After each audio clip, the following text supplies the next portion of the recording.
Halo teman-teman, perkenalkan nama saya Intan Raini dari kelas 10 Perhotelan.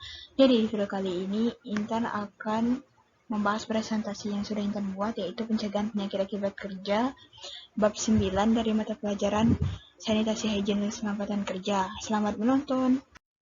Golongan mental atau psikologis dapat disebabkan oleh hubungan kerja yang tidak baik atau keadaan pekerjaan yang monoton yang menyebabkan kebosanan. D. Golongan fisiologis. Golongan fisiologis disebabkan oleh kesalahan konstruksi mesin, sikap badan yang kurang baik, salah cara melakukan suatu pekerjaan yang dapat mengakibatkan kelelahan fisik, bahkan lambat laun dapat menyebabkan perubahan fisik pada tubuh pekerja. B. Golongan kimia. Yang pertama, debu. Debu dapat mengakibatkan pneumokoniosis. Yang kedua, uap. Uap dapat mengakibatkan metal flume fever, dermatitis, dan keracunan. Yang ketiga, gas. Gas dapat mengakibatkan keracunan CO dan H2S. Yang keempat, larutan. Larutan dapat mengakibatkan dermatitis. Yang kelima, insektisida. Insektisida dapat mengakibatkan keracunan. C. Golongan infeksi. Yang pertama, antraks. Yang kedua, brucel. Yang ketiga, HIV atau AIDS. 2. Penyebab penyakit akibat kerja. Penyakit akibat kerja disebabkan oleh beberapa faktor. Menurut Jaya Ratnam yang dikutip oleh Liza Salawati, penyebab penyakit akibat kerja adalah golongan fisik. Seperti kebisingan dapat mengakibatkan gangguan pada pendengaran sampai dengan non-induced hearing loss. Yang kedua, radiasi atau sinar radioaktif dapat mengakibatkan kelainan darah dan kulit. Yang ketiga, suhu udara yang tinggi dapat mengakibatkan heat stroke, heat cramps, atau hiperreksia. Sedangkan suhu udara yang rendah dapat mengakibatkan frostbite, typhoid, atau hipotermia. Yang keempat, tekanan udara yang tinggi dapat mengakibatkan Cayman disease. Yang kelima, pencahayaan yang tidak cukup dapat mengakibatkan kelelahan mata. Pencahayaan yang tinggi dapat mengakibatkan timbulnya kecelakaan. A. Definisi dan penyebab penyakit akibat kerja. Yang pertama, definisi dan penyebab penyakit akibat kerja. Berdasarkan keputusan Menteri Tenaga Kerja dan Transmigrasi nomor 333 tahun 1989 tentang penyakit akibat kerja. Akibat kerja dikatakan bahwa penyakit akibat kerja ditemukan atau didiagnosa saat pemeriksaan kesehatan berkala, ditetapkan oleh dokter dengan dasar pemeriksaan kondisi lingkungan kerja. B. Jenis penyakit akibat kerja. Penyakit akibat kerja berdasarkan keputusan Presiden Republik Indonesia nomor 22 tahun 1993 tanggal 27 Februari 1993 tentang penyakit yang timbul karena hubungan kerja. Ada 31 jenis penyakit akibat kerja, yaitu pneumokoniosis yang disebabkan debu mineral pembentuk jaring parut, tosilikosis, antrakosiliokosis, asbestosis, dan silikotuberkulosis, di mana silikosis merupakan faktor utama yang penyebab cacat atau kematian. Yang kedua, penyakit paru dan saluran pernapasan atau bronchopulmoner yang disebabkan oleh debu logam keras. Yang ketiga, penyakit paru dan saluran pernapasan bronchopulmoner yang disebabkan oleh debu, kappa, fleas, henep, dan sisalbisinosis. Yang keempat, asma akibat kerja yang disebabkan oleh penyakit sensitilasi dan zat perangsang yang dikenal yang berada dalam proses pekerjaan. 5. Alveolitis alergika yang disebabkan oleh faktor dari luar sebagai akibat menghirup debu organik. Yang keenam, penyakit yang disebabkan oleh berilium atau persenyawaan yang beracun. Yang ketujuh, penyakit yang disebabkan oleh kadmium atau persenyawaannya yang beracun. Yang kedelapan, penyakit yang disebabkan oleh fosfor atau persenyawaannya yang beracun. Yang kesembilan, penyakit yang disebabkan oleh krom atau persenyawaannya yang beracun. Yang 10, penyakit yang disebabkan oleh mangan atau persenyawaannya yang beracun. Yang 11, penyakit yang disebabkan oleh arsen atau persenyawaannya yang beracun. Yang ke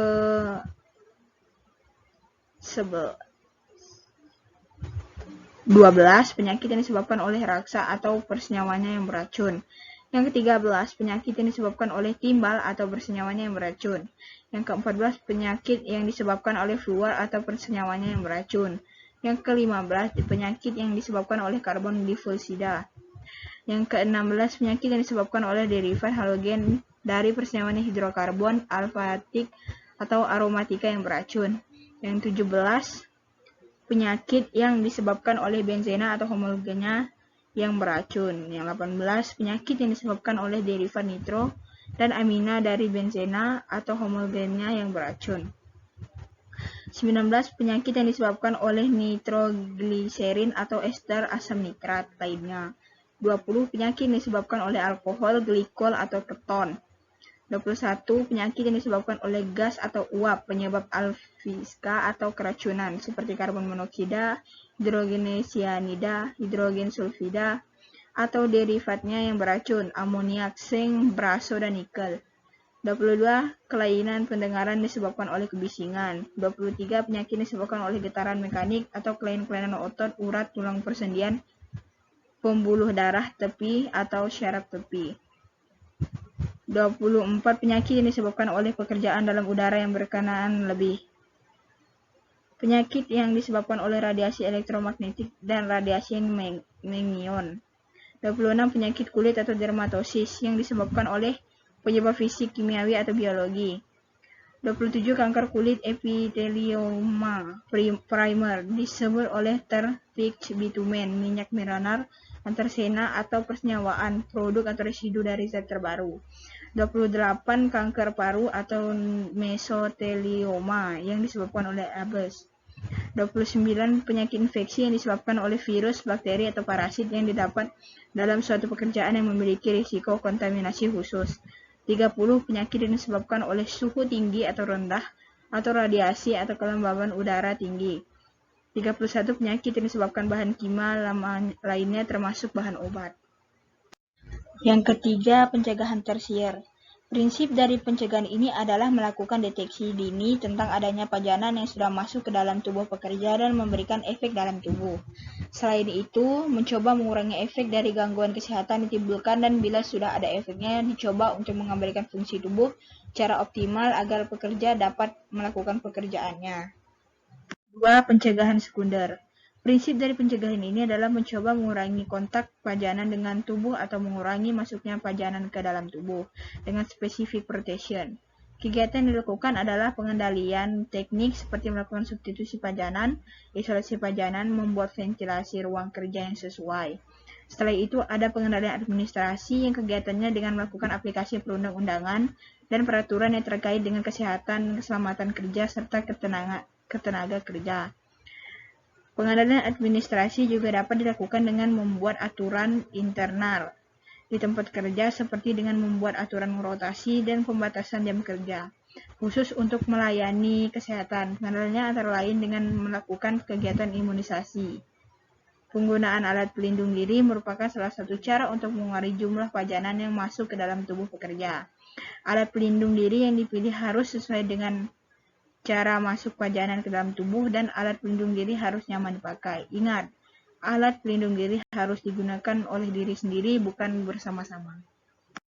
Yang pertama, pencegahan primer. Prinsip dari pencegahan ini adalah mencoba meningkatkan daya tubuh pekerja dengan health promotion. Kegiatan yang dilakukan antara lain penyuluhan tentang perilaku kesehatan, faktor bahaya di tempat kerja, dan perilaku kerja yang baik. Kegiatan yang lain adalah olahraga dan makan dengan gizi yang seimbang. Pencegahan penyakit akibat kerja. Pencegahan adalah hal prinsip yang harus dilakukan untuk mengatasi penyakit akibat kerja. Pencegahan yang dilakukan harus berdasarkan 5 level of prevention yang dibuat oleh Level and Clark dan dikutip oleh Dewi Sumaryani. Saat ini penggolongannya dimodifikasi menjadi pencegahan primer, pencegahan sekunder, dan pencegahan tersier. Oke, segitu saja presentasi dari saya. Jika ada kekurangan dan kelebihan, saya minta maaf. Saya mengucapkan terima kasih.